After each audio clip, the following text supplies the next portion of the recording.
Hello, good morning, friends. Myself Jatin Dave from Asapura School, and welcome all of you once again. Today, we are going to continue a new chapter, chapter number 3, Atoms and Molecules. In ancient Indian and Greek philosophers have always wondered about the unknown and unseen form of matter.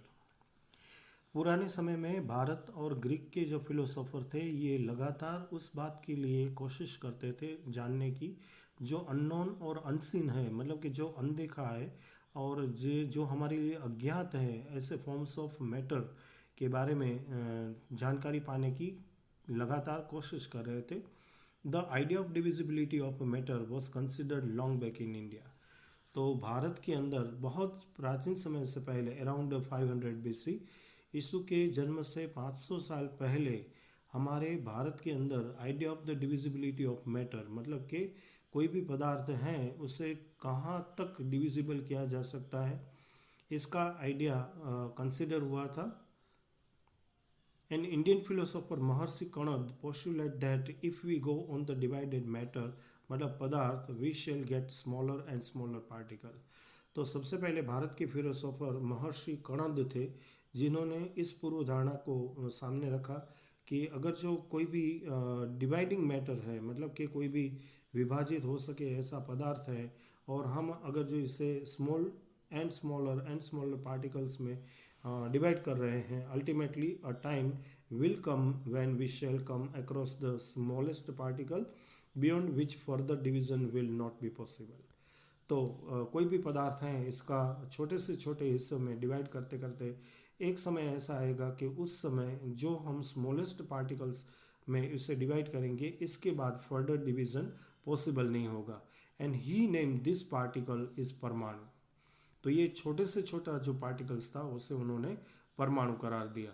Another Indian philosopher पकुधा कात्यायमा, दूसरे ऐसे ही philosopher थे पकुधा कात्यायमा. Bloated this doctrine and said that these particles normally exist in a combined form which gives the various forms of matter. तो दूसरे जो हमारे philosopher थे उस philosopher ने हमें बताया कि एल्ब्रोटेड दिस डक्ट्राइन, ये जो छोटे से छोटा पार्टिकल है ये पार्टिकल नॉर्मली इंडिविजुअल एग्जिस्ट नहीं होता है लेकिन ये कंबाइंड फॉर्म में होता है. And which gives us various forms of matter, और इसके कारण हमें पदार्थ अलग अलग स्वरूप में दिखाई देता है. अराउंड द सेम ईरा, बिल्कुल इसी समय के दौरान, ancient Greek philosopher Democritus and Luciferus suggests that if we go on the dividing matter, a stage will come when particles obtained cannot be divided further. तो डेमोक्रेट्स और ल्यूसिपस ने भी लगभग इसी समय के दौरान कुछ ऐसा ही सजेशन दिया था कि जब हम डिवाइडिंग मैटर को धीरे धीरे और छोटे से स्टेज में इसे डिवाइड करते जाते हैं तब एक वक्त ऐसा आता है कि हम एक बार स्मॉलर पार्टिकल ऑब्टेन कर लेते हैं, इसके बाद फर्दर डिवीज़न पॉसिबल नहीं होता. Democrats call this indivisible particle is atom, means the indivisible. तो डेमोक्रेट्स ने ये जो इनविजिबल पार्टिकल्स यहाँ पर फॉर्म किया उसे एटम नाम दिया. एटम का मतलब होता है इनडिविजिबल, मतलब कि अदृश्य स्वरूप के कण. All this was based on the philosophical consideration and not much experimental work to validate these ideas could be done till the 18th century. लेकिन 18वीं सदी तक ये जो विचार था ये विचार में फिलोसॉफिकल बेस ज़्यादा था, मतलब कि तत्वज्ञान रूपी बातें ज़्यादा थी, और इसमें एक्सपेरिमेंटल वर्क जो इसकी वैलिडिटी बताता है ये बहुत ही कम था.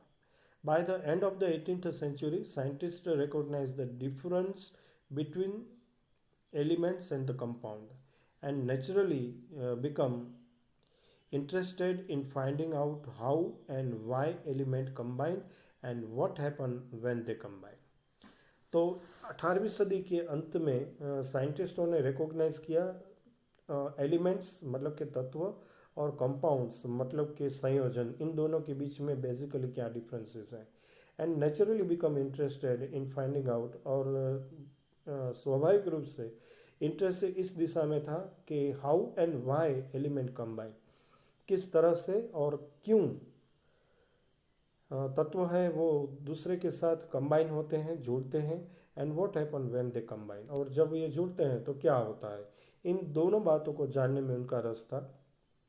Antoine Lavoisier laid the foundation of the chemical science by the establishing two important laws of the chemical combination। तो केमिकल कॉम्बिनेशन ये के लिए दो इम्पोर्टेंट लॉज इस समय दौरान एंटोनी लेवेजियर ने फाउंड किए, और उन्होंने लीड किया केमिकल साइंस को। तो हम सबसे पहले अब देखने जाएंगे एंटोनी लुइसियर के द्वारा जो foundation of the chemical science था, उन्होंने एस्टैब्लिश किया, ये दो इम्पोर्टेंट लॉज क्या थे जो केमिकल कॉम्बिनेशन को हमें समझाते हैं। सबसे पहले हम देखेंगे law of the chemical combination. The following two laws of the chemical combination were establish after much experiments by Lavoisier and Joseph Proust. तो ये जो दो लॉज की बात हम करने जा रहे हैं, ये केमिकल लॉज को एस्टैब्लिश करने से पहले बहुत सारे प्रयोग किए गए लोविजियर और जोसेफ प्रोस्ट के द्वारा। सबसे पहला जो लॉ है वो है law of conservation of mass. Law of conservation of mass मतलब कि द्रव्य संरक्षण का नियम या द्रव्य संरक्षण का सिद्धांत। Is there a change in a mass when a chemical change take place. जब केमिकल रिएक्शन होता है, मतलब कि केमिकल चेंजेस होता है, तो क्या चेंजेस के साथ इसमें पार्टिसिपेट होने वाले मैटर्स के लिए मासेस भी चेंज होता है? ये सबसे पहला सवाल था, और इस सवाल का जवाब ढूंढने के लिए हम देखेंगे एक एक्टिविटी 3.1 को। Take one of the following sets X and Y of chemicals. देखिए यहाँ पर दो सेट्स दिए गए हैं, एक्स सेट और वाई सेट। इसमें से किसी भी one of the following set में से किसी एक सेट को हमें चूज़ करना होगा। सबसे पहले जो एक्स सेट है इसमें कॉपर सल्फेट, बेरियम क्लोराइड और लेड नाइट्रेट है, और दूसरा सेट जो वाई है इसमें सोडियम कार्बोनेट, सोडियम सल्फेट और सोडियम क्लोराइड है। Prepare separately at a 5% solution of any one pair of the substance list under the X and Y in water. तो सबसे पहले हमें क्या करना है, प्रिपेयर करना है separately 5% solution of any one of the pair of the substance. यहाँ पर जो लिस्ट हमें दिया गया है एक्स एंड वाई प्रकार का, इसमें से किसी एक पेयर ऑफ सब्सटेंस को हमें चूज करना है और इसका वाटर सॉल्यूशन फॉर्म करना है। Now take a little amount of solution of Y in a conical flask. अब हम वाई के जो लिस्ट हमें दिया गया है इसमें से हमने जो भी सॉल्यूशन फॉर्म किया है इसमें से little amount of solution of Y conical flask में लेंगे, और साथ में सम सॉल्यूशन ऑफ एक्स ये हम लेंगे इग्निशन ट्यूब के अंदर। Now hang the ignition tube in the flask carefully. अब जो हमारा फ्लास्क था इसके अंदर इग्निशन ट्यूब को हम केयरफुली यहाँ पर हैंग कर देंगे, लटका देंगे, and see that the solution do not gate mix. इस तरह से लटकाना है कि ये दोनों सॉल्यूशन एक दूसरे में इंटरमिक्स नहीं होना चाहिए। Now put the cork on the flask. अब फ्लास्क के ऊपर कॉर्क लगाकर हम इसे एयर टाइट बना देंगे। देखिए ये एक्टिविटी किस तरह से करेंगे, इसकी एक फिगर एपार्चस अरेंजमेंट आपके सामने।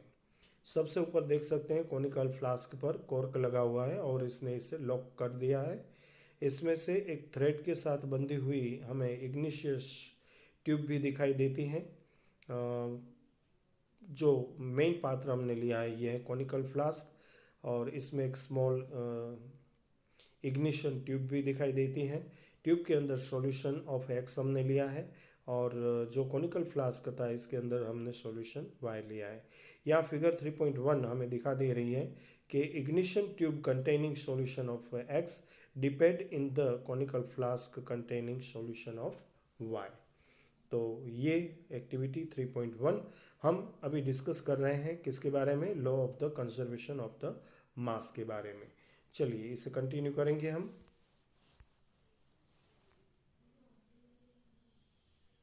क्या परफॉर्मेंस था, ये देखने जा रहे हैं। Weight the flask with the content carefully, इसके अंदर जो कंटेंट है इसके साथ इसका हम वजन कर लेंगे। Now tilt and swirl the flask and so that the solution X and Y get mix. जैसे ही हम इसे टिल्ट करेंगे और स्वेरल करेंगे फ्लास्क को, इसके साथ अंदर जो इग्निशन ट्यूब के अंदर सॉल्यूशन था और हमने जो कॉनिकल फ्लास्क में लिया था, ये दोनों मिक्स अप हो जाएंगे। फिर से एक बार हम इसका वेट करेंगे। What happen in the reaction flask, अब फ्लास्क के अंदर क्या रिएक्शन होता है ये जानना जरूरी है। Do you think that chemical reaction has taken place, क्या दो सॉल्यूशंस जो हमारे पास थे एक्स और वाई, इसके बीच में कुछ केमिकल रिएक्शन होगा। And what should we put a cork on the mouth of the flask, और क्या हुआ होगा जो हमने कॉर्क लगाया था फ्लास्क के माउथ पर, इसका क्या होगा। Does the mass of the flask and it's content changes, क्या फ्लास्क का जो मास था और इसके अंदर जो कंटेंट थे उसका जो मास था, इसके अंदर का क्या कुछ चेंजेस देखने को मिलेगा। तो law of the conservation of mass stated that mass can neither be created nor be destroy in the chemical reaction. तो इस ऑब्जर्वेशन से हमें पता चलेगा कि law of conservation of mass मतलब कि द्रव्य संरक्षण का नियम हमें ये बताता है कि मास कैन नाइदर बी क्रिएटेड, ना तो हम द्रव्यमान को क्रिएट कर सकते हैं and not destroy in chemical reaction, ना तो केमिकल रिएक्शन के दरमियान ये डिस्ट्रॉय होता है। तो इसी को कहते हैं law of the conservation of mass.